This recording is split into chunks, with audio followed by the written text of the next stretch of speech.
Vamos a hacer un pequeño recuentico de lo que llevamos. Y bueno, yo sé que no tenemos todas las respuestas, desde luego. No pretendemos tenerlas porque es el Señor Jesús quien revela su palabra, no los hombres. Y a su tiempo revelará las cosas que faltan. Esto es Ezequiel 16.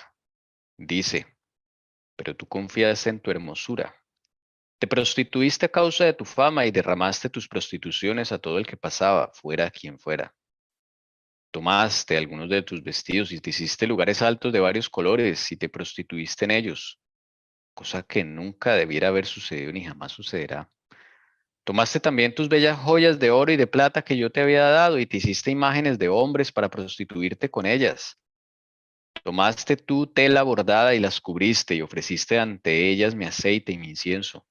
También te di mi pan, la flor de harina, el aceite y la miel con que yo te alimentaba y lo ofrecías ante ellas como aroma agradable. Así sucedió, declara el Señor Dios. Sí, voy a saltarme un poquito más. Dice, y sucedió que después de toda tu maldad, ay de ti, declara el Señor Dios, te edificaste un santuario y te hiciste un lugar alto en todas tus plazas. En toda cabecera de camino te edificaste tu lugar alto y abominable hiciste tu hermosura y te entregaste a todo el que pasaba y multiplicaste tu prostitución. También te prostituiste a los egipcios, tus vecinos de cuerpos robustos, y multiplicaste tu prostitución para provocarme a ira. Sigue diciendo en el 29, también multiplicaste tu prostitución en la tierra de los mercaderes, Caldea, y ni aun con esto te saciaste. Qué débil es tu corazón, declara el Señor Dios. Cuando haces todas estas cosas, las acciones de una ramera desvergonzada, cuando edificaste tu santuario en toda cabecera de camino y te hiciste tu lugar alto en cada plaza, al desdeñar la paga, no eras como la ramera. 32 dice, mujer adúltera, que en lugar de su marido recibe a extraños. A todas las rameras les dan regalos, pero tú dabas regalos a todos tus amantes y los sobornabas para que vinieran a ti de todas partes para tus prostituciones. En tus prostituciones eras distinta de las otras mujeres. Nadie te solicitaba para fornicar. Tú dabas la paga, pero a ti ninguna paga se te daba. Eras distinta. Ay, Señor, este mensaje es muy duro. Y habla de una mujer ramera, símbolo de lo que le pasó a la nación judía. Este es, digámoslo así, la primera simbología de una mujer ramera que aparece en la Biblia, representando a su propio pueblo. Y ahí sigue diciendo, es largo, no lo vamos a leer todo. Lo invitamos a que usted mismo lo lea por su propia cuenta. Entonces aquí habla de prostitución, de adulterio, ¿sí? Fornicación. Entonces, es un símbolo para describir lo que le pasó al pueblo judío. Este es Ezequiel 16. Y luego pasa el tiempo y más adelante aparece otra mujer adúltera, prostituta. Pero esta le dan un nombre distinto. Se llama Babilonia la Grande, la madre de las rameras y de las abominaciones de la tierra.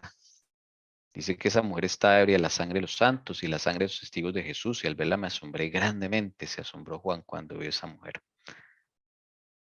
Entonces, cada una de estas rameras va a representar un pueblo que se ha apartado de los caminos del Señor. Entonces, volvamos al conflicto de los siglos aquí. Aquí está. Esta Apocalipsis 17 es la otra ramera, la que está en el Nuevo Testamento. Entonces hay dos rameras, dos simbologías, una en el Antiguo Testamento, en Ezequiel 16, y una en el Nuevo Testamento, en Apocalipsis 17. Habíamos dicho que, vamos a leer aquí, la mujer Babilonia, así se llama, de Apocalipsis 17, está escrita como vestida de púrpura y escarlata, y adornada de oro y piedras preciosas y perlas, teniendo en su mano un cáliz de oro lleno de abominaciones, es decir, las inmundicias de sus fornicaciones.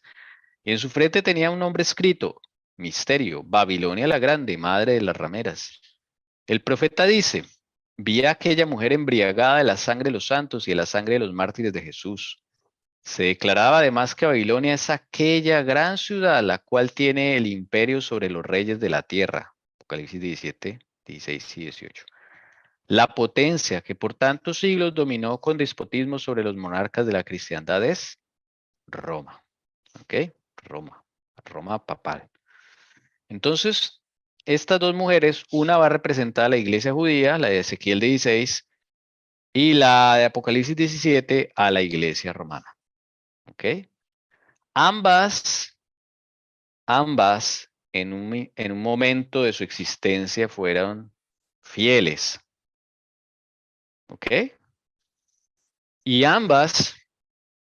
ambas hay pueblo del Señor. Eso tenemos que tenerlo claro. No porque el Señor utilice esta figura la está desechando. De hecho, cuando usted lee Ezequiel 16, al final dice lo que Dios va a hacer con ella para que deje de ser ramera. Así lo dice. ¿Ok? Y además en Apocalipsis se describe a esta mujer, pero también hay un mensaje donde dice, salid de ella, pueblo mío. O sea que hay pueblo ahí, en Babilonia, en esta Babilonia. Bien, habíamos dicho, de aquí estuve en la tarde hablando con el Señor sobre este tema y estudiando un poco más para poder clarificar en la medida de lo posible, ¿no? Acerca de Apocalipsis 17, de la gran ramera de Babilonia. Dice, la púrpura y la escarlata, el oro y las piedras preciosas y las perlas describen como a lo vivo la magnificencia y la pompa más que reales de que hacía gala la arrogante sede romana. La sede romana, allá, que hoy en día el Vaticano, ¿no? Como decía la hermana Elstira. Ahí coincide, mire. Y de ninguna otra potencia se podría decir con más propiedad que estaba embriagada la sangre de los santos que de aquella iglesia que ha perseguido tan cruelmente a los discípulos de Cristo. Iglesia romana papal. Se acusa además a Babilonia de haber tenido relaciones ilícitas con los reyes de la tierra. Y acá hace una comparación, la hermana White, y aquí es donde yo tal vez me equivoqué. Por su alejamiento, escuche bien, por su alejamiento del Señor y su alianza con los paganos, la iglesia judía se transformó en ramera. Voy a quitarle esto aquí más bien del año y le voy a poner, porque ellos empezaron a ser infieles desde la época de los jueces. Entonces yo voy a quitar este año acá y voy a ponerle más bien dónde aparece esa mujer ramera, Ezequiel 16, que es la que acabamos de leer. ¿Está entendido hasta ahí?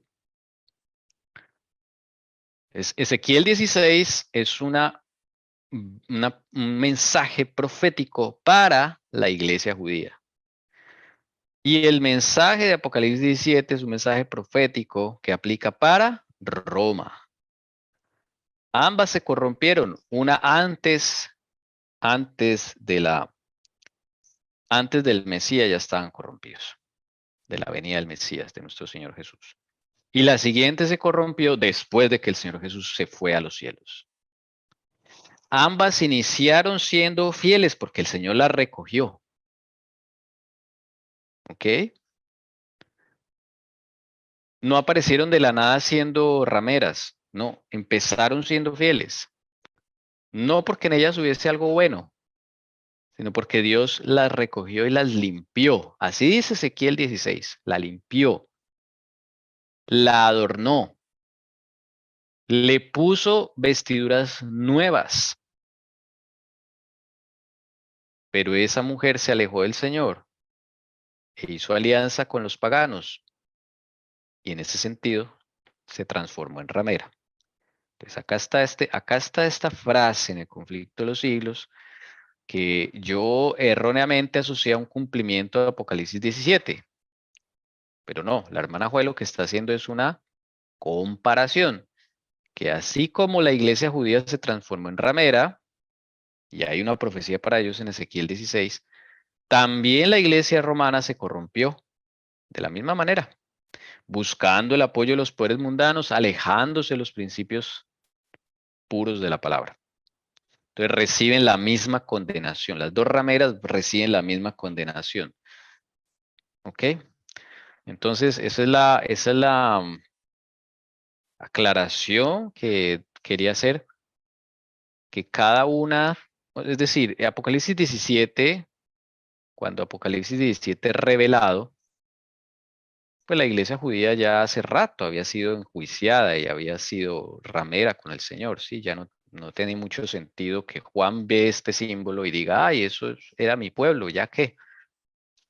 Sí, o sea, el Señor no va a dar una profecía de algo que ya pasó, ya se aplicó atrás. Él ya la había dado en Ezequiel 16 para el pueblo de la iglesia judía, el pueblo del Señor en esa época.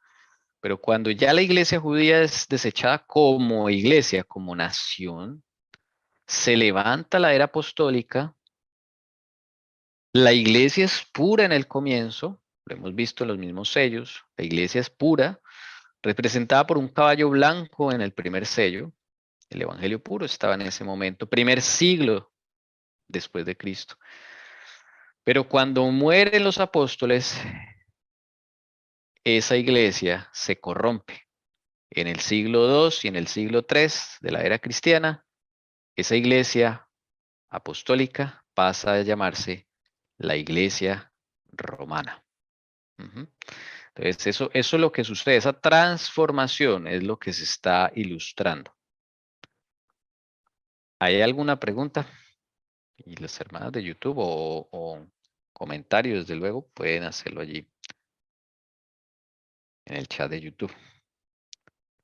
Entonces, tenemos dos figuras de una mujer ramera, una en el Antiguo Testamento, una en el Nuevo Testamento, ¿ok? Es esta, Apocalipsis 17. Bien, cada una describe a un pueblo de Dios diferente que se corrompió. Entonces, Apocalipsis 17, acá lo está diciendo claro, es la Roma papal. ¿Listo? La que persiguió a la iglesia. Esto no quiere decir que porque Apocalipsis 17 se cumplió en esa época, no tenga otro cumplimiento. Y esto es otra cosa que debemos aclarar. Recuerden que las profecías se pueden cumplir en diferentes generaciones. Entonces no tiene un solo cumplimiento, tiene varios. ¿Ok? Por lo menos estamos viendo el primer cumplimiento de esta profecía de Apocalipsis 17, de la iglesia romana. ¿Ok? Pero eso no quiere decir que no tenga otro cumplimiento. Lo vemos en Mateo 24. Mateo 24 tiene un cumplimiento en la época de los judíos. ¿Ok? Y tiene otro cumplimiento para el final de los días. Así lo dice el conflicto de los siglos en el capítulo 1. Lo que pasó allá en el año 70 después de Cristo para los judíos es una sombra apenas de lo que va a suceder al final del tiempo. ¿Se entiende eso? No podemos mirar Apocalipsis 17 como si fuera un objeto del museo de las profecías, no. Porque esa mujer va a tomar el poder otra vez. Sufrió una herida, pero va a tomar el poder otra vez. Ahora, ella es madre de rameras, o sea que tiene hijas. Las hijas también se llaman Babilonia. Es porque son hijas. ¿Son hijas en qué sentido? Porque son cuerpos religiosos que alguna vez fueron puros y luego se corrompieron. Esas hijas son las que se mencionan en Apocalipsis 14. Por eso Apocalipsis 14, pero no todo el 14, sino la partecita del segundo ángel, que es esta de acá. Y le siguió el versículo 8. Y le siguió otro ángel, el segundo, diciendo, cayó la gran Babilonia, la que ha hecho beber a todas las naciones del vino de la pasión de su fornicación o de su inmoralidad, dice esta Biblia. ¿Listo? Esta partecita, este mensaje, el segundo ángel, esta partecita se refiere, según lo que la hermana Juárez está diciendo, se refiere a las hijas de la ramera. ¿Son hijas en qué sentido? que volvieron a cometer el mismo error que cometió la Iglesia Apostólica. Apostata. ¿Ok? Dice la hermana White, este pedacito, como viene después del mensaje del primer ángel que habla del juicio, 1844, pues ese pedacito no puede referirse a la iglesia romana porque esa iglesia ya está en una condición caída hace muchos siglos. La iglesia romana cayó allá en el siglo tercero, o sea, o se notó por lo menos la caída. Empezó su caída en el siglo segundo, en el siglo tercero la completó y cuando llega Constantino, pues se evidenció. ¿Ok? Son como, fue progresivo la caída. Le tomó 2 siglos caer a esa iglesia. ¿Listo? Muy parecido también a la iglesia judía en el Antiguo Testamento. Fue progresivo. No fue que de un momento a otro se corrompieron. Entonces, siendo esto, este pedacito de Apocalipsis 14 se refiere a las hijas. Cayó Babilonia, las hijas. ¿Listo? Apocalipsis 17, la madre. Esas son como las recapitulación que podemos hacer. Y Y lo mismo, Apocalipsis, señora. perdón, sigue, sigue. No, pregunta tranquila y seguimos. Adelante. Bueno, gracias. Esto mismo tiene que ver con lo que estamos viviendo hoy, ¿cierto? Que es el ecumenismo.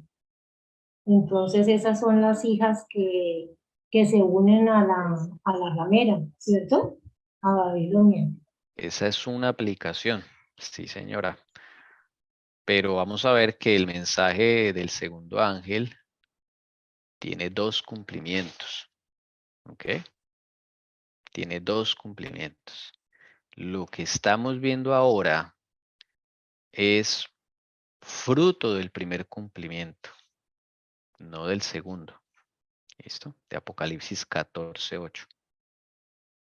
Entonces ahí hay que tener en cuenta eso, que usted dice es cierto, el ecumenismo. Pero eso es un fruto del primer mensaje que se dio del segundo ángel, no del segundo, no se ha dado todavía la segunda ronda, por así decirlo. Ya lo vamos a ver, sí, acá está escrito, yo me estoy adelantando acá. Entonces vamos a ver, en esto no nos vamos a detener mucho porque pues son crónicas, la señora White va a empezar a traer escritos de otros pastores, ministros, de otras denominaciones, de todas las denominaciones, que ellos van a describir cómo estaba la iglesia en la época de la predicación del primer ángel y del segundo. Vamos a ver, o sea, cómo estaba la condición de la iglesia, pero no contado por ella, ¿no? Pues yo creo que el Señor le dijo, ponga de otros autores para no decir que es que la hermana Juayla que está diciendo, ¿sí? No, es la evidencia. ¿Cómo está el mundo cristiano en esa época? Vamos a ver cosas similares para nuestra época de lo que vamos a leer acá. ¿Listo? Bueno, 434.4. Y el doctor Hopkins, en un tratado sobre el milenio, declara, no hay razón para creer que el espíritu y las prácticas anticristianas se limiten a lo que se llama actualmente la Iglesia romana. Las iglesias protestantes tienen en sí mucho del anticristo y distan mucho de haberse reformado enteramente de las corrupciones e impiedades. Samuel Hopkins, Works, tomo 2, página 328. Muchas gracias. Sí, ese es acá como les digo, la hermana Juárez está trayendo comentarios de otros ministros, de otros pastores, de otras personalidades que van a dar cuenta de cómo está la situación en la iglesia a nivel general, en la iglesia protestante, ¿sí? Bautistas, luteranos, menonitas, todo esto, ¿sí? Todas las iglesias calvinistas, anglicanos. Entonces, este Samuel Hopkins, ¿qué dice él? La hermana Joy lo pone acá. Esto es lo que se está viviendo en esa época. Mire que Samuel Hopkins vive de 1721 a 1803, o sea, antes de que Miller comenzara a predicar. Dice acá, las prácticas anticristianas se limiten, o sea, es decir, las iglesias, este es el pedacito, protestantes tienen en sí mucho del anticristo, o sea, de la iglesia romana católica. Distan mucho de haberse reformado enteramente. O sea, todavía falta. Eso no es que llegó Lutero y ya se reformaron. Interesante. Sigamos leyendo. Listo. Dice respecto a la separación entre la iglesia presbiteriana y la de Roma, el doctor Bourdieu escribe, hace 300 años que nuestra iglesia con una Biblia abierta en su bandera y el lema escudriñar las escrituras en su rollo de pergamino salió de las puertas de Roma. Luego hace la significativa pregunta, ¿salió del todo de Babilonia? Este es de un ministro de la iglesia presbiteriana. La pregunta que se hace de manera de reflexión, ¿salieron del todo de Babilonia? De las prácticas de las cuales aprendieron la iglesia romana. Bueno, prácticas, ¿no? Religiosas de la iglesia católica, es lo único que se conocía en esa época como práctica religiosa. Omi, ¿y Otro, hoy en sí, día señora. existe esa iglesia presbiteriana? Claro, claro. Ahí estás. Hay Pero iglesias entonces presbiterianas. ya contaminada, ¿cierto? Es que nunca, eso es lo que se está diciendo acá, es que nunca realmente se completó la reforma. La época de Lutero es un primer paso. Yo diría que la época del adventismo es un segundo paso, pero todavía no hemos llegado al punto. Prueba de ello es que no se aceptó el mensaje de la justificación por la fe. O sea, lo que Dios quiere no se ha cumplido, porque no hemos salido del todo de esos sistemas religiosos falsos. No hemos salido del todo.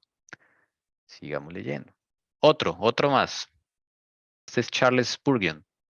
La iglesia de Inglaterra, dice Spurgeon, parece estar completamente roída por la doctrina de que la salvación se encuentra en los sacramentos, pero los disidentes parecen estar tan hondamente contaminados por la incredulidad filosófica. Aquellos de quienes esperábamos mejores cosas están apartándose unos tras otros de los fundamentos de la fe. Creo que el mismo corazón de Inglaterra está completamente carcomido por una incredulidad fatal que hasta se atreve a subir al púlpito y llamarse cristiana. Apartándose de los fundamentos de la fe y incredulidad fatal. Eso en la iglesia cristiana de Inglaterra. Sigamos, otro testimonio. Hermana, no sé, la hermana Carolina o la hermana Damaris que nos ayudan en esto. Este es Robert Robinson. Listo, ya le digo la hermanita. Siga. ¿Cuál fue el origen de la gran apostasía? ¿Cómo empezó a apartarse la iglesia de la sencillez del evangelio, conformándose a las prácticas del paganismo para facilitar a los paganos la aceptación del cristianismo? El apóstol Pablo dijo acerca de su propio tiempo: ya está orando el misterio de iniquidad. Segunda de Tesalonicenses 2:7. Mientras aún vivían los apóstoles, la iglesia permaneció relativamente pura, pero hacia fines del siglo II, la mayoría de las iglesias asumieron una forma nueva. La sencillez primitiva desapareció e insensiblemente, a medida que los antiguos discípulos bajaban a la tumba, sus hijos, en unión con nuevos convertidos, se adelantaron y dieron nueva forma a la causa. Si ven, ¿cuándo se empezó a corromper la iglesia con más ahínco? Dice acá, fines del siglo II. La iglesia cristiana, la iglesia que surgió de los apóstoles, ¿sí notan? Mientras vivían aún los apóstoles, la iglesia permaneció relativamente, ¿qué? Pura. ¿Ven? Pero ellos se mueren, se levanta otra generación y ya empiezan la alianza a mezclarse ahí con aquellos paganos que quieren convertir y ahí se empieza a formar pues la apostasía. Este es el origen de la apostasía, ¿ok? La hermana White usa una cita de este pastor Robert Robinson que vivió en la época del siglo XVIII para explicar cómo sucedió eso. Para aumentar el número de los convertidos, se rebajó el alto nivel de la fe cristiana y el resultado fue que una ola de paganismo anegó la iglesia, trayendo consigo sus costumbres, sus prácticas y sus ídolos. Gavassi, Lectures, página 278. Una vez que la religión cristiana hubo ganado el favor y el apoyo de los legisladores seculares, fue aceptada nominalmente por multitudes, pero mientras éstas eran cristianas en apariencia, muchos permanecieron en el fondo, en el fondo paganos, que seguían adorando sus ídolos en secreto. O sea que se mantuvieron en el mismo, por dicho, con doble apariencia. Sí, sí, para atraer nuevos conversos, pues una opción es rebajar el nivel de la fe cristiana, para que no sea tan difícil, ¿sí? Para que no haya tanto trauma. Esas cosas se hacen hoy en día. Entonces ya no hay, no, en esa época, pues se rebaja esas, digamos, ese nivel, porque es un privilegio ser cristiano, ¿sí? Caminar con Cristo es un privilegio. Y se rebaja ese nivel, entonces llega mucha gente a la iglesia, pero no convertidos o no se quieren convertir. Se acepta ser cristiano nominalmente. Esta palabra es clave, nominalmente. Eso nos puede pasar a nosotros. Podemos ser cristianos nominalmente, es decir, solo de nombre. ¿Ok? En apariencia eran cristianos, dice acá, pero en el fondo seguían siendo paganos. Eso es lo que pasó con la iglesia apostólica. O sea, estamos viendo cómo se convirtió la iglesia apostólica en ramera, en iglesia romana, ¿sí? ¿Cómo fue esa transformación? Y la judía Dicho, también, ¿cierto? claro, eso fue en el Antiguo Testamento. Estamos aquí hablando de Apocalipsis 17, ¿sí? Que es el de Babilonia. Este es el Nuevo Testamento. Entonces, lo mismo le pasó a la iglesia judía, así es. Es un paralelo el que hizo la hermana Juárez ahí. No ha sucedido otro tanto en casi todas las iglesias que se llaman protestantes. Cuando murieron sus fundadores, que poseían el verdadero espíritu de reforma, sus descendientes se adelantaron y dieron nueva forma a la causa. Mientras se atenían ciegamente al credo de sus padres y se negaban a aceptar cualquiera verdad que fuese más allá de lo que veían, los hijos de los reformadores se alejaron mucho de su ejemplo de humildad, abnegación y de renunciación al mundo. Así, la simplicidad primitiva desaparece. Una ola de mundanalidad invade la iglesia, trayendo consigo sus costumbres, sus prácticas y sus ídolos. Ahí está, o sea, lo mismo que sucedió con la iglesia apostólica se repite en la iglesia protestante. Mueren sus fundadores, ¿ok? Llegan sus descendientes, le dan una nueva forma a la causa porque ellos tienen una fe prestada, de lo que hemos hablado, de la hermana Elcira hemos hablado, ¿se acuerdan esta mañana con los hijos de Coré? Sí, ellos tienen una fe prestada de sus padres, pero no han desarrollado su propia fe. Lo que hacen es agarrarse ciegamente al credo de sus padres. Eso pasa mucho, ¿sí? Y entonces cualquier luz adicional, podemos decir, más allá del credo de sus padres, pues no la aceptan. ¿Ok? No la aceptan. Tony, eso es Sí, como decir que no conocieron a Cristo, ¿no? tal cual. El hecho porque, de que, sí, señora, sí, o sea, qué pena, porque si es la fe prestada, pues claramente no tuvieron una comunión íntima con Jesús, sí, sino así como estamos aprendiendo que es nominalmente, pues. claro. Ese es el problema. Entonces, uno piensa que está haciendo bien, ¿sí? Pues porque me enseñaron a mí, si yo nazco siendo luterano, pues yo qué voy a defender, pues la iglesia luterana. Si yo nazco siendo católico, ¿qué voy a defender? Pues la iglesia católica. Si yo nazco siendo adventista, ¿qué voy a defender? Pues la iglesia adventista, ¿sí?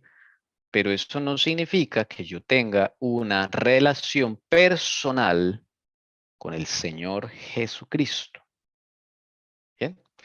Y esto era lo que hicieron los hijos de los reformadores, como hicieron los descendientes de los apóstoles, ¿sí? De la iglesia apostólica. Lo mismo, lo mismo. Yo me aferro a lo que dijo Pablo, yo me aferro a lo que dijo Pedro, yo me aferro. Eso ya se veía en la época de Pablo, esas cosas.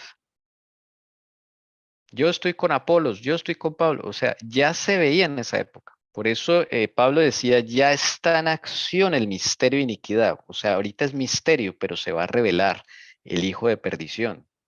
¿En qué terminó eso? En el papado. 2 siglos después, ¿en qué terminó eso? En el papado. Y cuando uno visita esas iglesias protestantes, es otra forma de catolicismo. No adoran imágenes, no adoran a María, pero adoran el credo.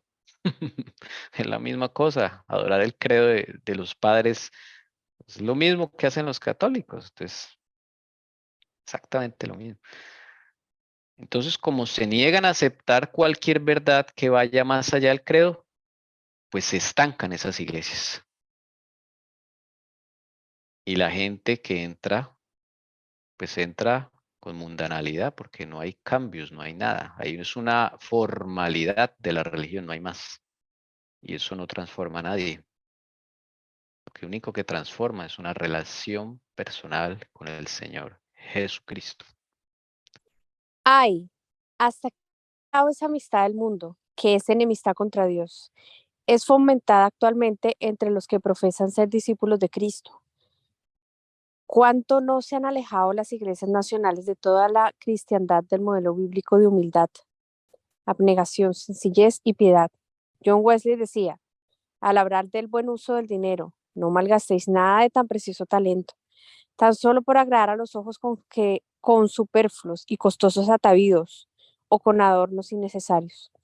No gastéis parte de él adornando prolijamente vuestras casas con muebles inútiles y costosos, con cuadros costosos, pinturas y dorados. Sigue. No gastéis nada para satisfacer la soberbia de la vida, ni para obtener la admiración de los hombres. Siempre que te halagues a ti mismo, los hombres hablarán bien de ti. Siempre que te vistas de púrpura y de lino fino blanco y tengas banquetes espléndidos todos los días, no faltará quien aplauda tu elegancia, tu buen gusto, tu generosidad y tu rumbosa hospitalidad. Pero no vayas a pagar tan caros sus aplausos. Conténtate más bien con el honor que viene de Dios. Este es un sermón que hizo Wesley 50 sobre el uso del dinero. Pero muchas iglesias actuales desprecian estas enseñanzas. Que decía Wesley de su propia iglesia metodista, que él es de la iglesia metodista. Bueno, él no tampoco quiso fundar una nueva iglesia, pero lo echaron de la iglesia anglicana, entonces pues, pues fundó otra iglesia, la iglesia metodista. ¿Listo? Como muchos de los reformadores, ellos salen de una iglesia, no quieren, no están en su mente formar otra, ya hay muchas, sino reformar de donde están, pero los terminan sacando. Entonces, pues él tiene que reunirse. Y eso es lo que le pasó a John Wesley. Entonces, maravilloso ese sermón. Muy bonitos sus escritos, hermanos. Sí. No vayas a pagar tan caro sus aplausos. Que nos gusta a nosotros, que la gente nos vea, ¿no? Nuestro éxito. Ay, Señor. Ese es el espíritu que ya había en la época de Wesley, y Wesley es del siglo XVIII. ¿Cuántos se han alejado las iglesias nacionales, hablando de su tierra, Inglaterra, de toda la cristiandad del modelo bíblico de humildad, abnegación, sencillez y piedad? Ahí de paso nos predica Wesley, el Señor Jesús a través de Wesley a nosotros. Sigamos. 436.2. Está de moda en el mundo hacer profesión de religión. Gobernantes, políticos, abogados, médicos y comerciantes se unen a la iglesia para asegurarse el respeto y la confianza de la sociedad y así promover sus intereses mundanos. Tratan de cubrir todos sus procederes injustos con el manto de la religiosidad. Las diversas comunidades religiosas robustecidas con las riquezas y con la influencia de esos mundanos, bautizados, pujan a cual más por mayor popularidad y patrocinio. Iglesias magníficas, embellecidas con el más extravagante despilfarro, se yerguen en las avenidas más ricas y más pobladas. Los fieles visten con lujo y a la moda. Se pagan grandes sueldos a ministros elocuentes para que entretengan y atraigan a la gente. Sus sermones no deben aludir a los pecados populares, sino que deben ser suaves y agradables, como para los oídos de un auditorio elegante. Sí, los pecadores del mundo son recibidos en la iglesia y los pecadores de moda se cubren con un manto de piedad. Tremendo, ¿no? Tremendo. Bueno, ahí usted va mirando qué coincide con nuestra época, porque eso era ya en el siglo XIX, ¿no?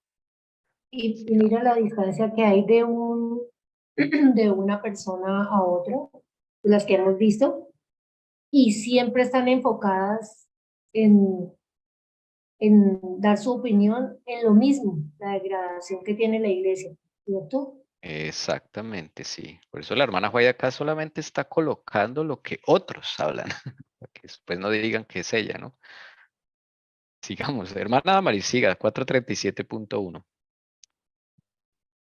Hablando de la actitud actual de los profesos cristianos para con el mundo, un notable periódico profano dice: insensiblemente la iglesia ha seguido el espíritu del siglo y ha adaptado su forma de culto a las necesidades de la actualidad.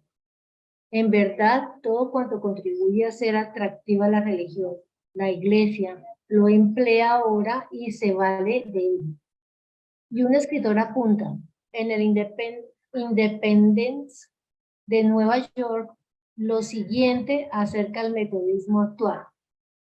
La línea de separación entre los piadosos y los irreligiosos desaparece en una especie de penumbra, y en ambos lados se está trabajando con empeño para hacer desaparecer toda diferencia entre su modo de ser y sus placeres. La popularidad de la religión tiende en gran manera a aumentar el número de los que quisieran asegurarse sus beneficios sin cumplir honradamente con los deberes de ella. Ahí está, periódicos, todos comentando cómo estaba el asunto en la iglesia. Escritores, o sea, gente que ni es cristiana, amigos, o es cristiana, pues no así practicante, digámoslo así. Del mundo, digamos, también lo ven, ¿ok? La línea de separación entre los piadosos y los irreligiosos desaparece, dice acá. Ya no está tan clara. Adaptar las formas de culto a las necesidades de la actualidad. O sea, todo se reduce a que no se escucha a Jesucristo. Es Él el que dicta qué se hace y qué no se hace en un culto. Así de sencillo, pero eso es ofensivo para nosotros los seres humanos, que nos digan qué hacer. Sigamos. Imagínate, Tommy, que yo estaba viendo un video donde no sé qué iglesia, pero era como cristiana.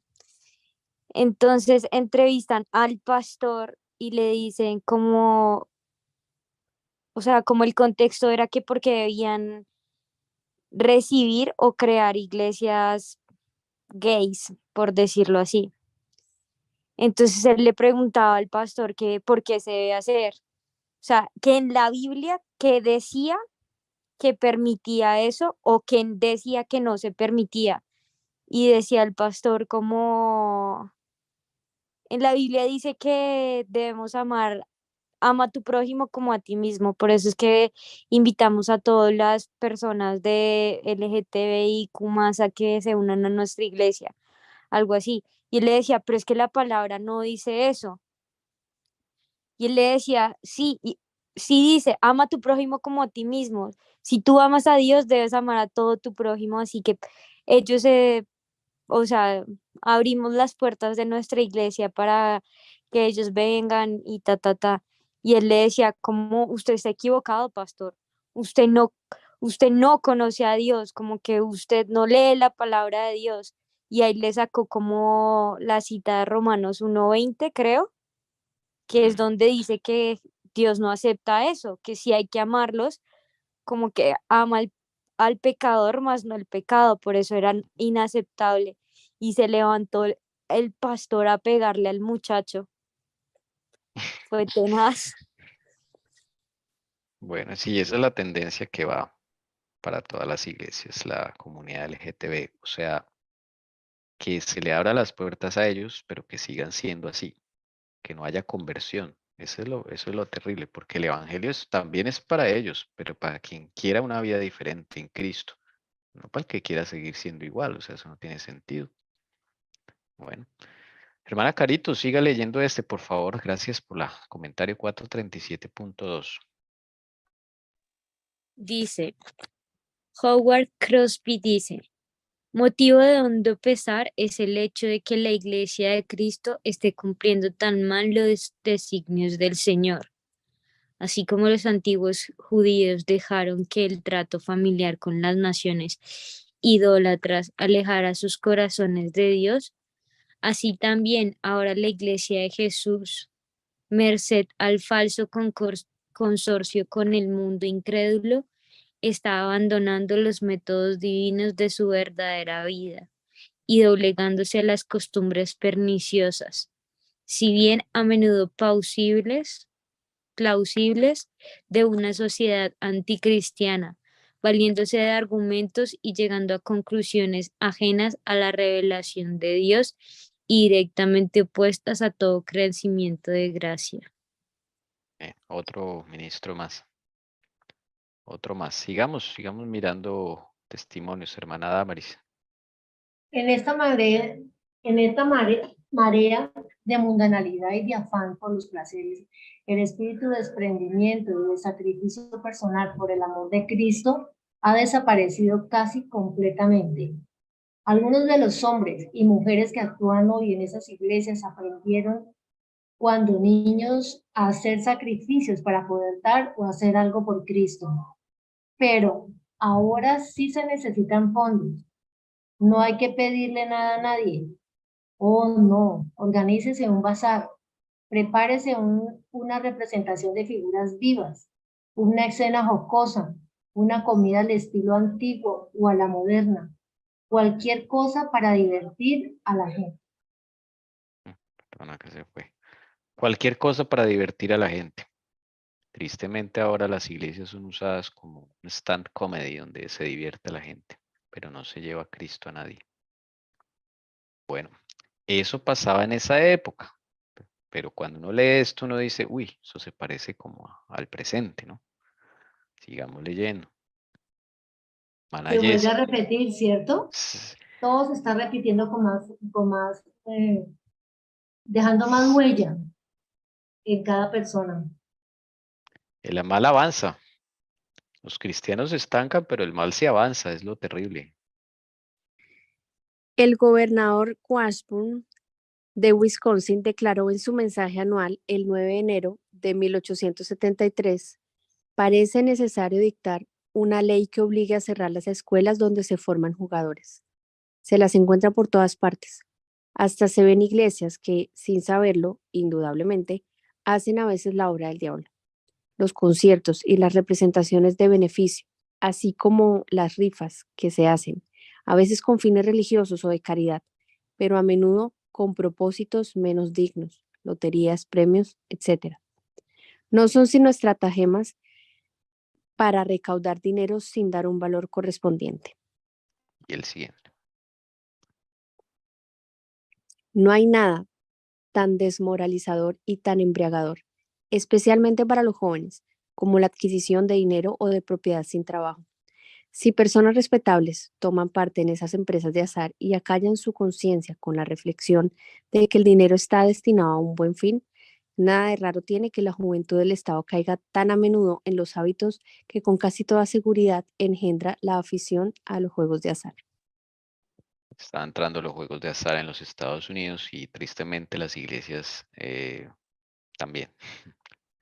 Bueno, sigamos. El espíritu de conformidad con el mundo está invadiendo las iglesias por toda la cristiandad. Robert Atkins, en un sermón predicado en Londres, pinta un cuadro sombrío del decaimiento espiritual que predomina en Inglaterra.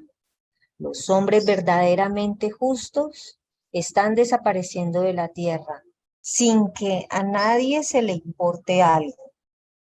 Los que hoy profesan religiosidad en todas las iglesias aman al mundo, se conforman con él, gustan de las comodidades terrenales y aspiran a los honores. Están llamados a sufrir con Cristo, pero retroceden ante el simple oprobio. Apostasía, apostasía, apostasía es lo que está grabado en el frente mismo de cada iglesia. Y si lo supiesen o sintiesen, habría esperanza. Pero ay, lo que se oye decir es, rico soy y estoy lleno de bienes y nada me falta. Agarremos de ahí lo que se aplica a nosotros, ¿no? Son crónicas de esa época, el siglo XIX, el Estado de la Iglesia. Sigo yo. El gran pecado que se acusa a Babilonia es que se ha hecho que todas las naciones beban del vino de la ira de su fornicación.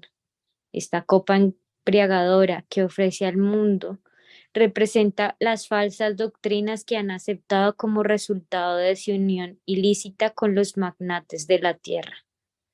La amistad con el mundo corrompe su fe y a su vez Babilonia ejerce influencia corruptora sobre el mundo, enseñando doctrinas que están en pugna con las declaraciones más claras de la Sagrada Escritura. Se supone que la iglesia del Señor, las iglesias protestantes, la iglesia adventista, todas las iglesias a través de los tiempos tienen un objetivo que es traer luz al mundo, traer paz, la paz de Cristo, traer una opción diferente a lo que ofrece el mundo, como un oasis en medio del desierto de tanto pecado. Eso es como uno de los objetivos de las iglesias del Señor, llevar a la gente a Cristo para que pueda conseguir solucionar sus problemas de fondo. Pero cuando la iglesia hace todo lo contrario y se amista con el mundo, ¿no es eso un adulterio? ¿No es eso una infidelidad? Bueno, pues aquí nos dice que la copa que tiene esta mujer, Babilonia, ¿qué representa? Las falsas doctrinas. Ahí está, como la que nos describía la hermana Carito con ese pastor. No sabía diferenciar entre el pecado y el pecador. Sí, son falsas doctrinas. Eso embriaga a las naciones. ¿Ok? Confunde. ¿Por qué embriaga? Porque confunde.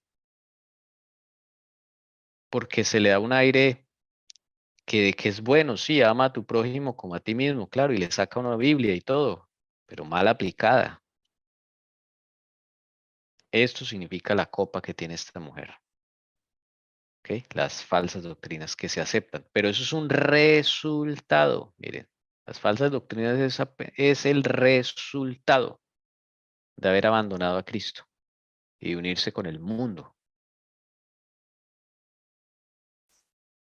Roma le negó la Biblia al pueblo y exigió que en su lugar todos aceptasen sus propias enseñanzas. La obra de la reforma consistió en devolver a los hombres la palabra de Dios, pero ¿no se ve acaso que en las iglesias de hoy lo que se enseña a los hombres es a fundar su fe en el credo y en las doctrinas de sus iglesias antes que en las Sagradas Escrituras? Hablando de las iglesias protestantes, Charles Fisher dice, Esto es duro lo que está diciendo. sí, Terminemos el otro párrafo y comentamos. Siga, hermano.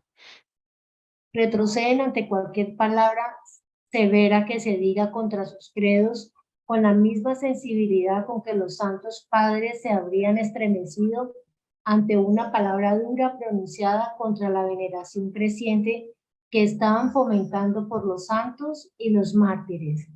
Las denominaciones evangélicas protestantes se han atado mutuamente las manos, de tal modo que nadie puede hacerse predicador entre ellas, sin haber aceptado primero la autoridad de algún libro aparte de la Biblia. No hay nada de imaginarlo, no hay nada de imaginario en la aseveración de que el poder del credo está ahora empezando a proscribir la Biblia tan ciertamente como lo hizo Roma, aunque de un modo más sutil. En esa época, ¿no? Estamos hablando siglo XIX.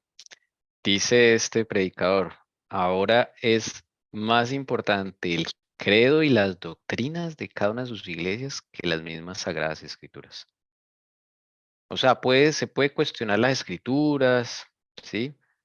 Pero en las doctrinas, eso es, mejor dicho, el que hable en contra de las doctrinas, apostasía, según ellos creen, ¿sí? Entonces, este hombre está haciendo esa reflexión, dice, bueno, Roma le negó la Biblia al mundo. Cuando llega la hora de la reforma, pues el objetivo era devolver a los hombres la palabra de Dios. Pero ahora, ¿qué hacen las iglesias? Ponen algo por encima de la palabra de Dios. Algo que está más arriba, más importante. Y a veces nosotros hemos caído en eso. Exaltar más, bueno, pense cada uno que han exaltado más que la Biblia y el Espíritu de Profecía de nuestra propia iglesia, por ejemplo. Que tenga más autoridad. ¿Mm? Interesante. Los credos. Hermano, pensamientos de muchos autores que uno ni conoce. Se pone uno a leer libros o que los traen, los mandan, los ordenan y que hay que leer, que hay que repartir y uno se pone a mirar y no, son pensamientos de ellos. Muy pocos citan la Sagrada Escritura porque así hemos encontrado muchos. Por ejemplo, exacto. Vaya uno diga algo en contra, entonces ya lo miran a uno raro, ¿sí?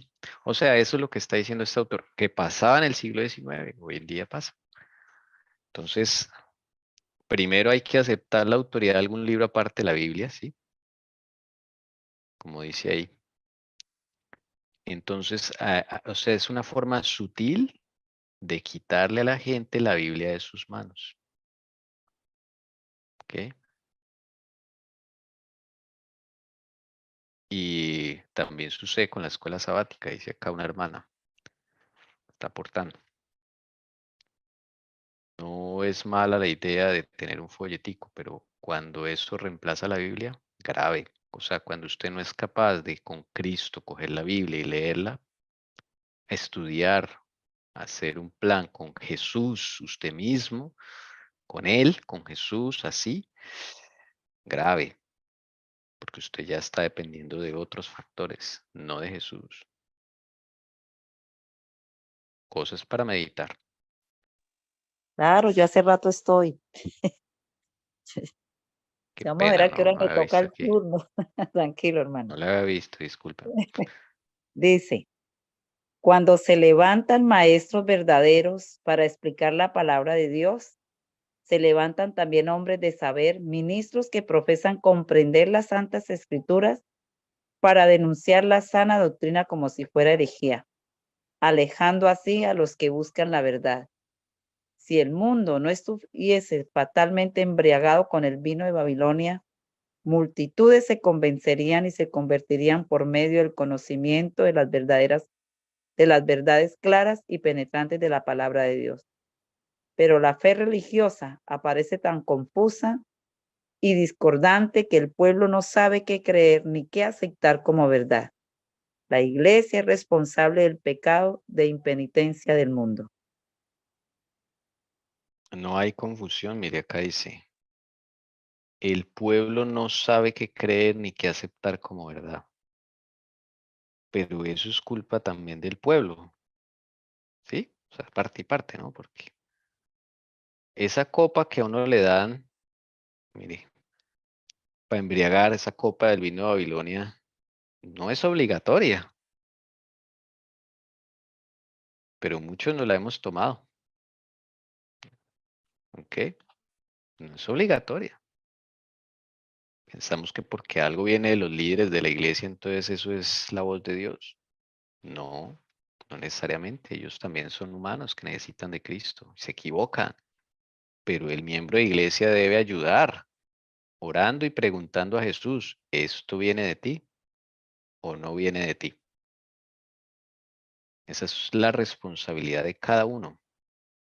Pero si usted no hace esa responsabilidad, pues va a terminar dependiendo de sus líderes.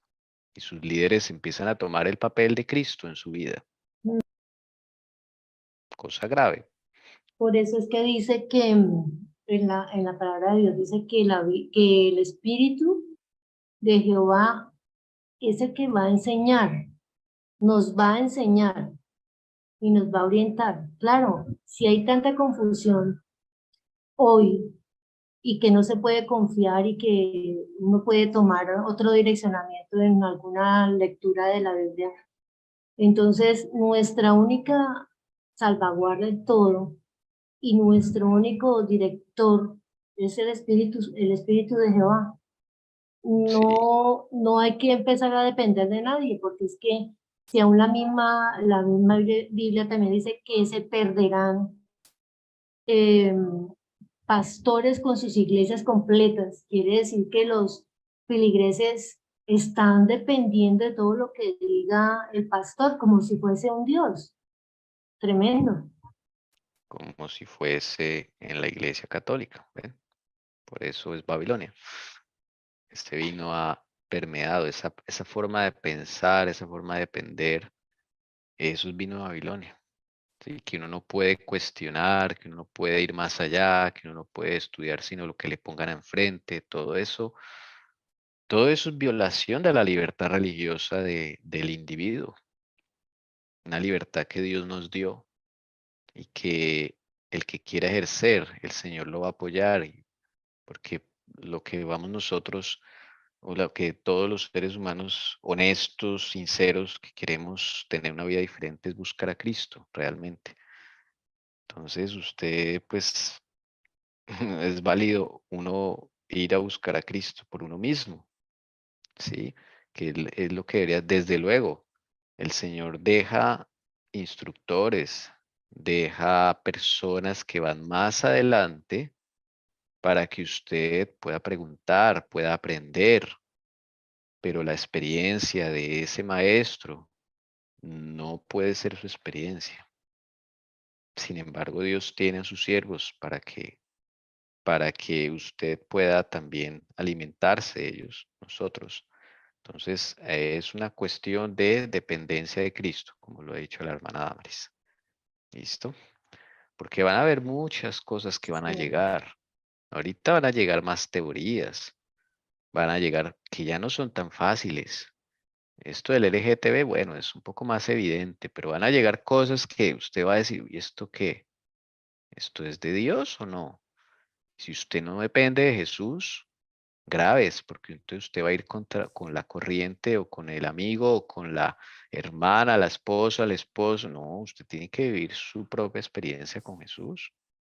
Usted tiene que tomar decisiones con Jesús. Mire, si usted se llegase a equivocar en alguna decisión con Jesús, bueno, usted no va a ser acusado, hermanos. El Señor lo va a tener en consideración porque usted lo hizo honestamente, se equivocó, claro, pues, uno aprendiendo a caminar se cae, pero muy diferente cuando usted ni siquiera busca a Jesús, no le pregunta, sino va donde un factor humano y le pregunta a él, y ese sí influye sobre usted. Ahí sí está grave. ¿Ve? Es más grave esa situación. Bueno, Que dice que la verdad y la mentira que la mezcla va a ser la mezcla de la mentira va a ser como sutil, tan real frente a la verdad que no va a haber diferencia. aparentemente. Entonces, y dice también el Señor que maldito el hombre que confía en el hombre. Dice, el mensaje del segundo ángel de Apocalipsis 14 fue proclamado por primera vez en el verano de 1844 y se aplicaba entonces más particularmente a las iglesias de los Estados Unidos de Norteamérica, donde la amonestación del juicio había sido también más ampliamente proclamada y más generalmente rechazada, y donde el decaimiento de las iglesias había sido más rápido. Pero el mensaje del segundo ángel no alcanzó su cumplimiento total en 1844. Las iglesias experimentaron una caída moral por haber rechazado la luz del mensaje del advenimiento, pero esa caída no fue completa. A medida que continuaron rechazando las verdades especiales para nuestro tiempo, fueron decayendo más y más. Qué triste. Bueno, atención a este párrafo que tiene luz. Mire, ¿cuándo fue proclamado por primera vez el mensaje del segundo ángel? Por favor, lea y responda. Verano de 1844. Muy bien. Ahí está. Esa fue la primera proclamación, o la primera vez más bien, que se proclamó el mensaje del segundo ángel. Y en ese entonces se aplicaba particularmente a estas iglesias de Estados Unidos. ¿Ok? Y Guillermo Miller empezó a predicar el mensaje del primer ángel desde 1831, más o menos. Y el segundo vino en 1844. Pero ojo, este mensaje del segundo ángel no alcanzó su cumplimiento total en 1844. ¿Ok? Sí, las iglesias, eso que acabamos de leer ahorita, que se parece a lo de ahora, era una caída moral. Estamos en una caída. Pero esa caída no fue completa. O sea, lo que hemos visto todavía no es la caída completa. Usted puede creerlo. Sigamos leyendo. Hermana María Doris, el siguiente hace parte del mismo párrafo. Si Dice, es tan amable. sin embargo, aún no se puede decir, cayó la gran Babilonia, la cual ha hecho que todas las naciones beban del vino de la ira de su fornicación. Aún no ha dado de beber a todas las naciones. El espíritu de conformidad con el mundo y de indiferencia hacia las verdades que deben servir de prueba en nuestro tiempo existe y ha estado ganando terreno en las iglesias protestantes de todos los países de la cristiandad, y estas iglesias están incluidas en la solemne y terrible amonestación del segundo ángel. Pero la obra de apostasía aún no ha culminado. Uno dice, uy, si todo lo que uno ve ahora en el mundo, en la iglesia, todavía esa no es la apostasía definitiva. ¿Qué podemos ver? ¿O cómo va a ser? Mire, ¿cuántas veces nombra acá el ángel, el segundo ángel? Cae la gran Babilonia. Una, cayó. Y dos, cayó. ¿Por qué no dice 3 veces? ¿O por qué no dice una sola vez? Nos hemos preguntado eso. ¿Y será al azar? No, con Dios no hay cosas al azar. Hay 2 veces que nombra la palabra cayó. Cayó la gran Babilonia, porque son 2 caídas. Porque falta la última, ¿cierto? Exactamente. Ahí lo está diciendo. La hermana Joy no lo está diciendo así con esas palabras, pero ella entre líneas lo estamos viendo. Miren, La obra de apostasía aún no ha culminado. Por primera vez se predicó este mensaje en el verano de 1844. Pues si hay una primera vez es porque hay una segunda, ¿no? Si no, no alcanzó su cumplimiento total en 1844. ¿Cuándo es el cumplimiento total? Con la segunda caída. Lo que estamos viendo ahora es la primera todavía. Son los frutos de la primera caída, porque la iglesia no se ha levantado. Todavía falta la segunda. ¿Ven? Y esto lo dice la hermana White en 1888 y en 1911, porque ella no cambió este párrafo en 1911. Ella hizo ajustes al conflicto de los siglos en 1911, pero este párrafo no lo tocó. O sea que seguía todavía efectos de la primera caída.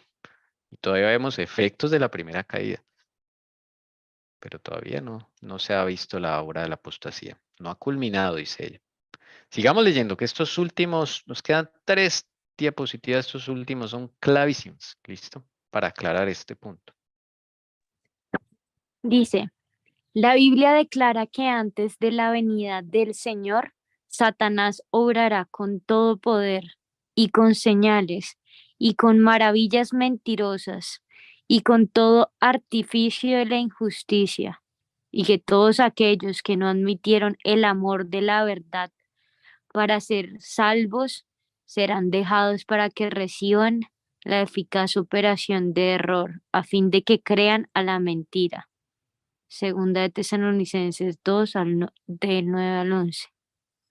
La caída de Babilonia no será completa, sino cuando la iglesia se encuentre en este estado y la unión de la iglesia con el mundo se haya consumado en toda la cristiandad.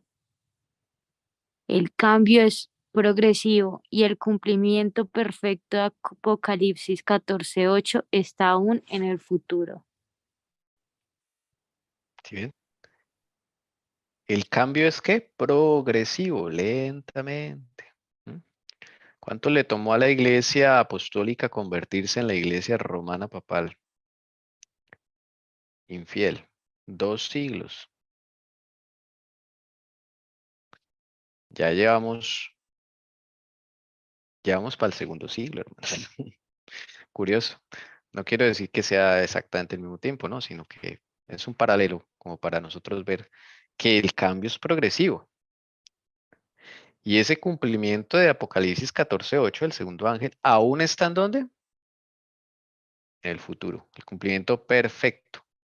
Hubo uno primero en 1844, ese fue el primero, cayó.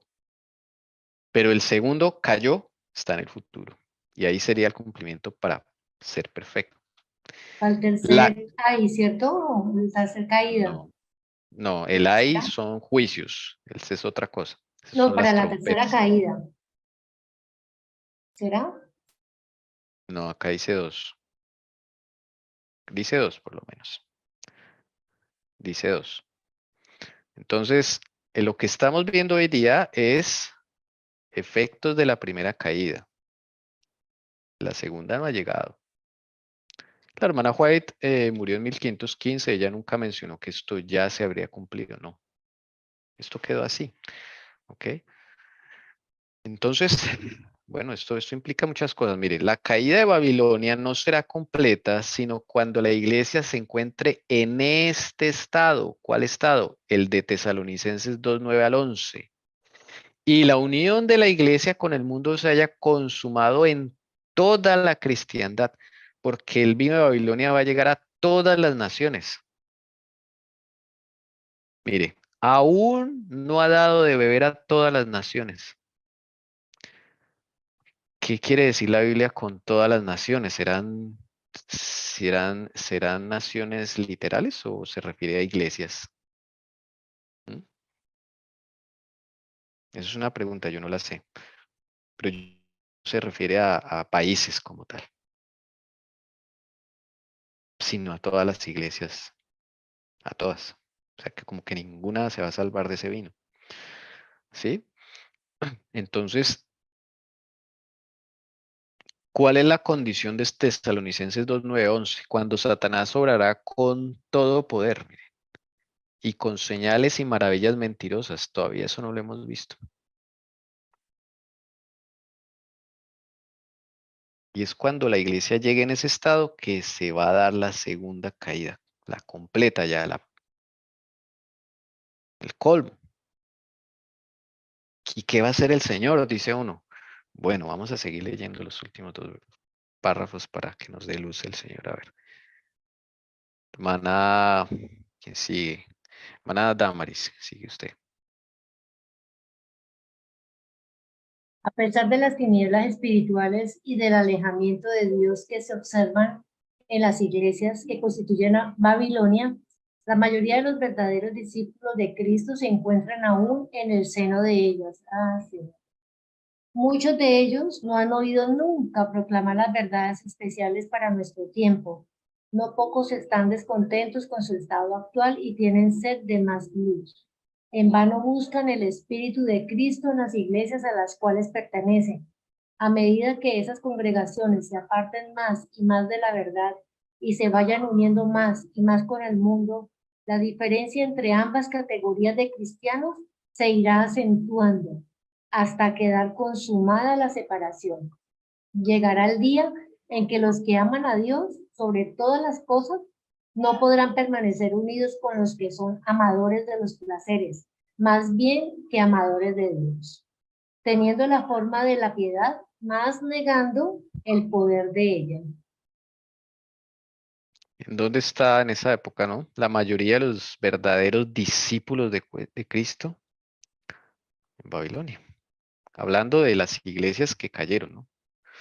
Babilonia no el sistema como tal que va a venir, sino de la caída de esas iglesias, caída moral de esas iglesias, ¿no? Este capítulo no va más allá de eso, ¿no? Porque en esa época pues no se tenía la luz de la Babilonia como sistema, ¿no? Que ya el Señor nos está enseñando de Egipto a Babilonia, ¿no? Ahorita nos vamos a aproximar a otro sistema. Ahorita las riendas del mundo las va a coger el otro grupo, la otra Roma, la Roma papal. Y va a ser su segunda, como segundo tiempo que le van a dar.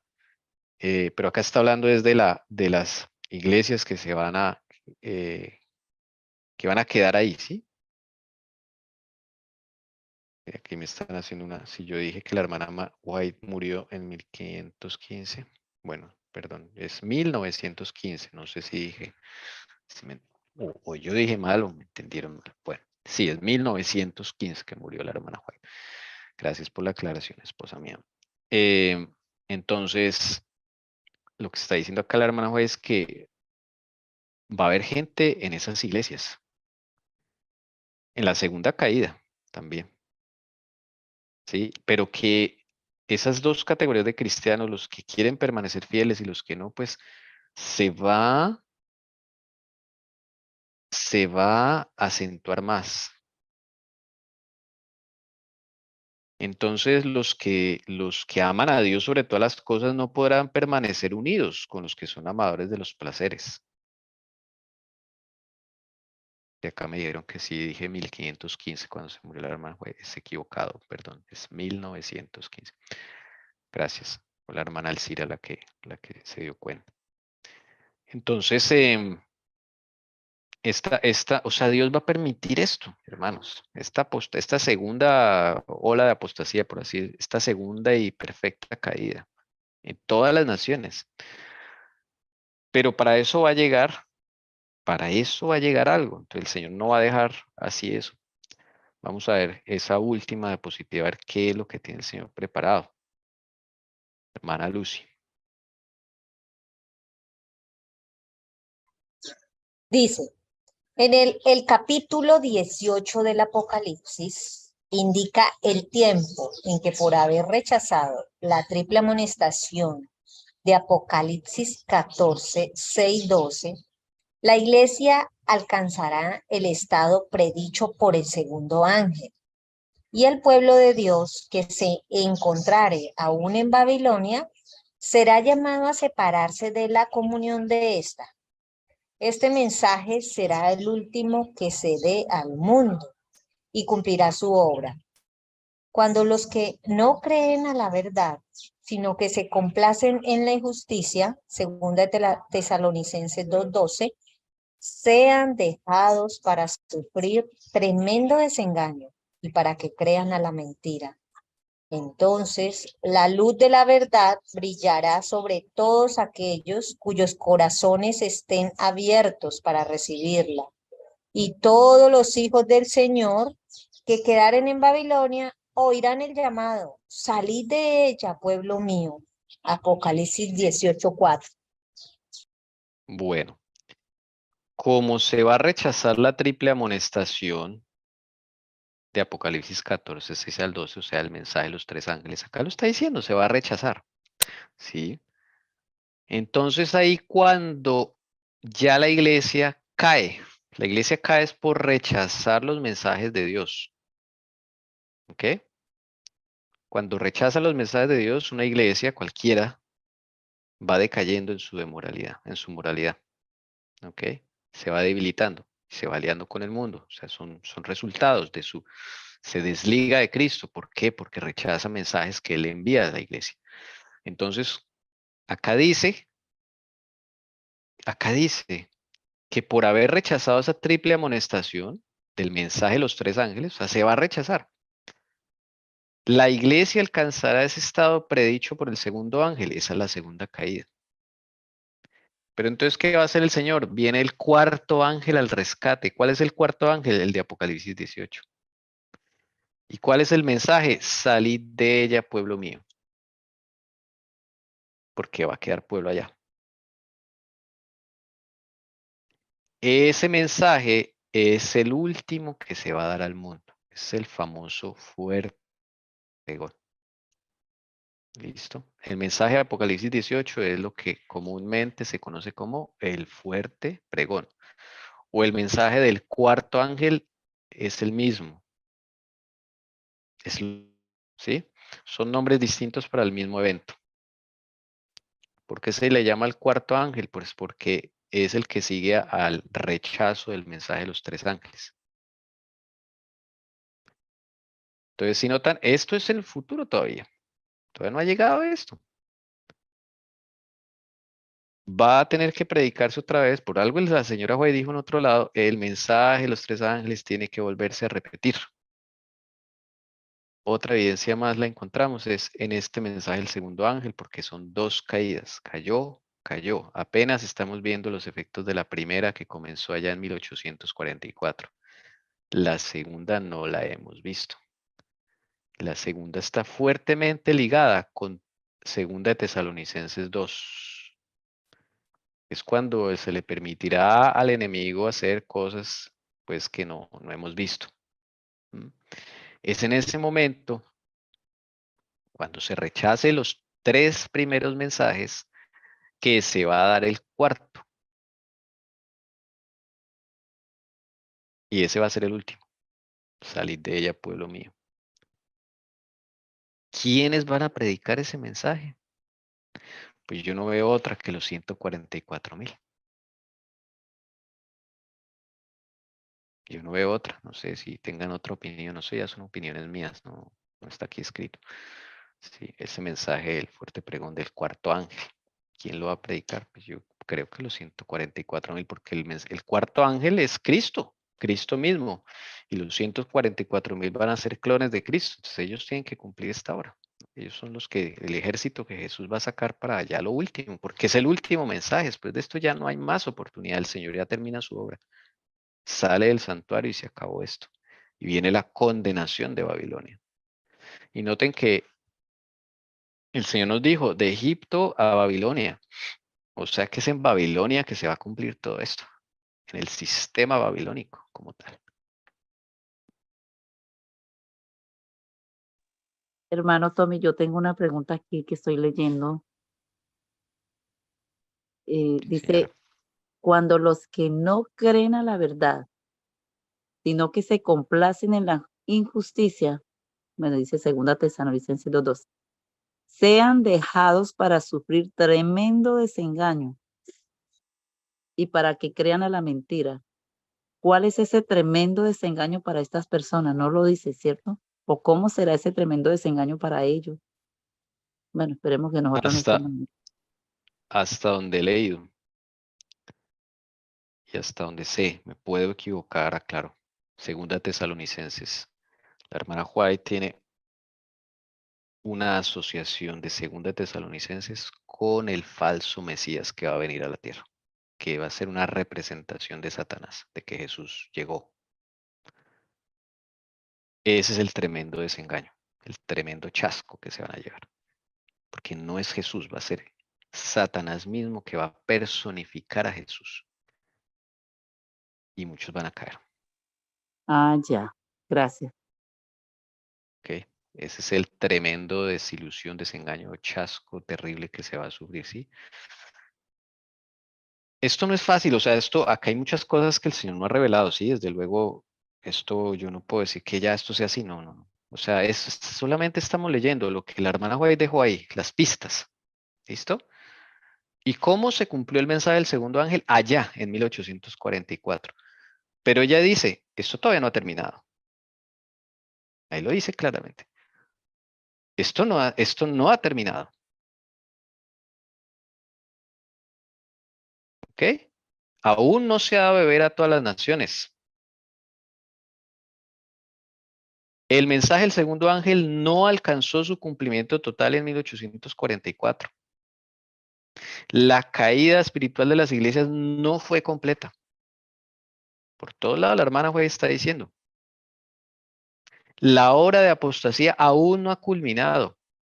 Y eso ya lo está diciendo al final de su vida como profeta. ¿Sí? O sea, eso es lo que nos dejó. Y en la última visión conocida de la hermana White, cuando ya estaba enferma, que la enfermera la nota, ella se levanta con un grito de dolor, porque el Señor le muestra lo que va a pasar con su pueblo, pero no se le permite escribirlo. Solo ella dice, no tienen ni idea lo que el enemigo va a hacer, pero por favor. ¿Lo dice? A ver, me estoy tratando de acordar. Es un grito de desesperación que ella lanza cuando ve eso, pero ella no dice exactamente qué es, de todo lo que le va a pasar a la iglesia, pero que hay esperanza. Si estamos agarrados de la mano de Jesús.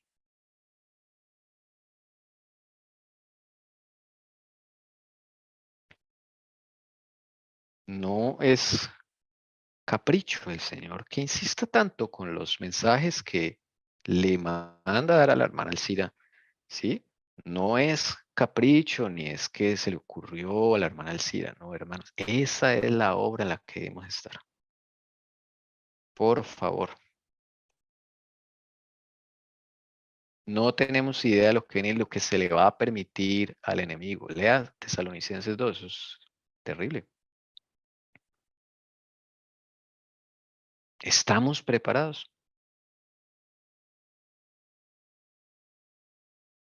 Yo todavía no. En esas estamos, con esas estoy.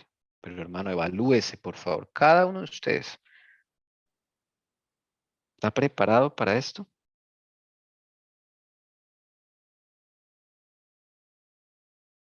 Pues hermano, preparémonos. Sigamos. No baje los brazos. Por más duro que sea esto y confrontarse y todo lo que el Señor le muestre, no baje los brazos. Estos son cosas necesarias que debemos vivir. No se aturda con esto, hermanos, que lo que viene es más tenaz, más duro. Pero será más fácil si en este momento nos preparamos. El Señor no la quiere hacer más fácil, pero nosotros somos duros de servicio.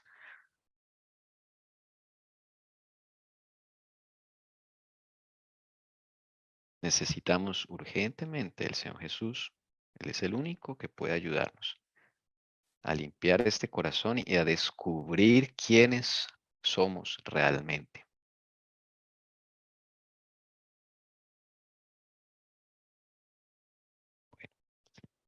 Hermanos, ahí lo dejamos. Este capítulo es muy revelador y nos dice que aún no hemos visto la caída de Babilonia total. Bien, no sé si alguien tenga algún comentario, una pregunta. Creo que vamos a orar, hermanos. El Señor me permite, vamos a orar y a encomendarnos al Señor.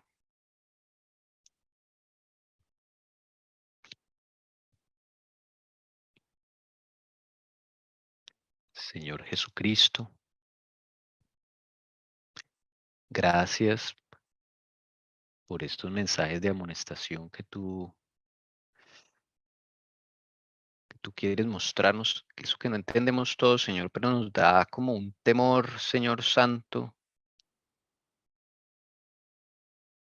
porque no tenemos ni idea, Señor, lo que se le va a permitir al enemigo y sobre todo, Señor, nuestro corazón no da para todo eso, Señor, todavía.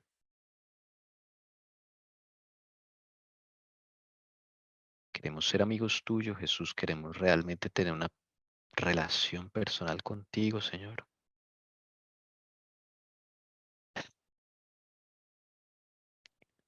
En- Señor bendito, por favor, escudriñanos. Por favor, pon en nuestro corazón el deber sagrado, Señor, de escudriñarnos. Tú nos amas tanto, Jesús, que a veces con dolor en tu corazón tienes que permitir que nos chasqueemos, que nos enfermemos, para que no sigamos en el mismo camino. Tienes que hacer muchas cosas, Señor, por nosotros. No tenemos todavía idea, Señor, de todo lo que tienes que hacer por culpa de nuestra incredulidad, de nuestra falta de perseverancia, Señor, de oración, de ayuno, de constancia, Señor, porque dedicamos más tiempo a cualquier otra cosa, menos a esta preparación tan importante. Por favor, perdónanos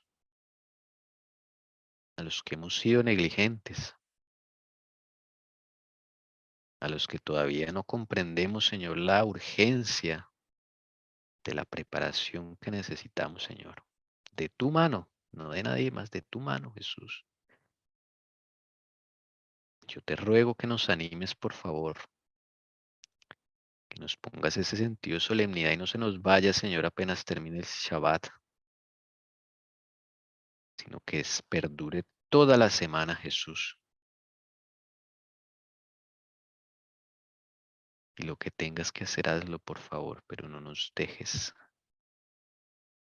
en paz, Santo Espíritu de Dios. No nos dejes en paz con nuestros pecados, Señor. Gracias por desacomodarnos. De lo contrario, nunca avanzaríamos. Por favor, Señor Jesucristo, concédenos la paz, pero también la solemnidad para seguir adelante en nuestra condición, Jesús. Por lo visto no es la mejor. Cada alma aquí, Señor Jesús, yo te pido que por favor tome su caso, pueda descansar en paz en tus manos, Señor, haciendo el deber que le corresponde.